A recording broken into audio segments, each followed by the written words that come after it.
Good afternoon. I am Malens, and I come from the richest country in the world. It is located in the richest continent in the world, in the west of the richest continent. My country is called Serra Leoa. On the surface, we are blessed with infinite beauty and abundance of flora and fauna, producing the most exquisite harvest of coffee, cocoa, fruits, vegetables, and caoutchouc. You name it, we've got it. We also have diverse wildlife and vast marine resources, and waterfalls and rivers that run into the most beautiful beaches. The land is golden, literally, a true paradise, which of course is inhabited by the most beautiful souls.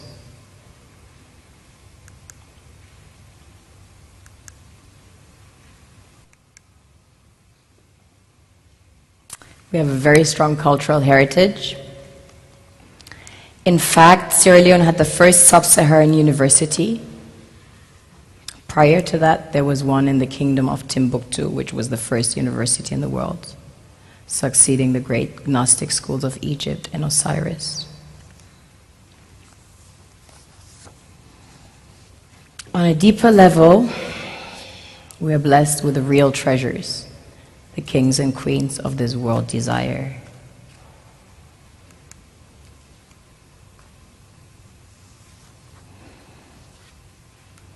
This was the largest alluvial diamond ever found. It weighs almost 1,000 carats, 969 to be precise. This beauty was found by an old lady in her backyard about 2 years ago, 125 carats. Some people mine gold in their backyards. That's quite common. Besides gold and diamonds, we have about 20 precious minerals that have been discovered as of today. We recently started extracting huge petroleum reserves that have been discovered. We have platinum, ilmenite to make titanium, rutile to coat jets, iron ore, the largest iron ore deposits in Africa, the third largest in the world. Tantalite, also known as coltan, used in your mobile phones and computers. Bauxite for aluminium production. Zinc, chrome ore, copper, coal, phosphates, potassium, salt, lead, granite, asbestos, nickel, zircon. Furthermore, we have exquisite timber like mahogany, antique, and we have the most beautiful stamps in the world. Of course, the West needs Africa's resources most desperately to power airplanes, cell phones, computers, and engines, and the gold and diamonds, of course, a status symbol to determine their powers by their core and to give value to their currencies. One thing that keeps me puzzled, despite having studied finance and economics at the world's best universities, the following question remains unanswered. Why is it that 5,000 units of our currency is worth 1 unit of your currency, where we are the ones with the actual gold reserves? It's quite evident that the aid is in fact not coming from the West to Africa, but from Africa to the Western world.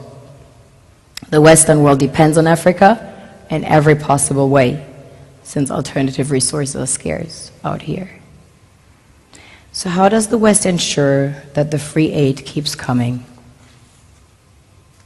By systematically destabilizing the wealthiest African nations and their systems, and all that backed by huge PR campaigns, leaving the entire world under the impression that Africa is poor and dying and merely surviving on the mercy of the West.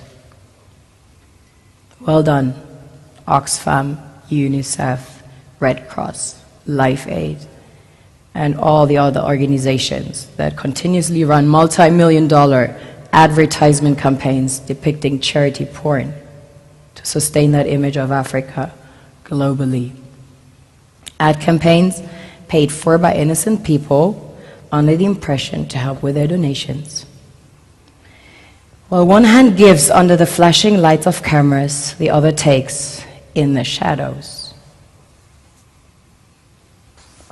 We all know the dollar is worthless, while the euro is merely charged with German intellect and technology, and maybe some Italian pasta. How can one expect donations from nations that have so little? It's super sweet of you to come with your colored paper in exchange for our gold and diamonds. But instead, you should come empty-handed, filled with integrity and honor. We want to share with you our wealth and invite you to share with us. The perception is that a healthy and striving Africa would not disperse its resources as freely and cheaply, which is logical. Of course, it would instead sell its resources at world market prices, which in turn would destabilize and weaken Western economies, established on the post-colonial free meal system.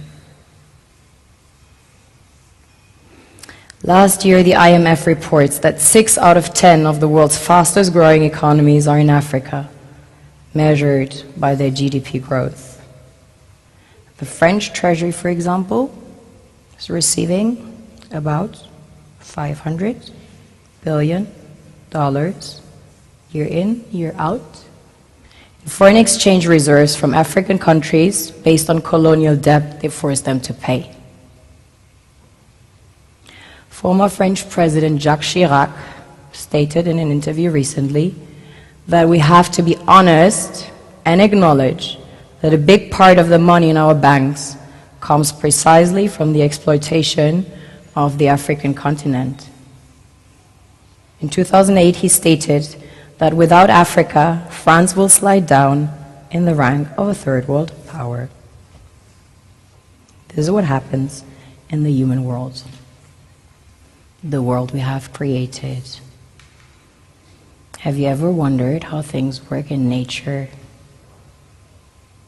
One would assume that in evolution the fittest survives.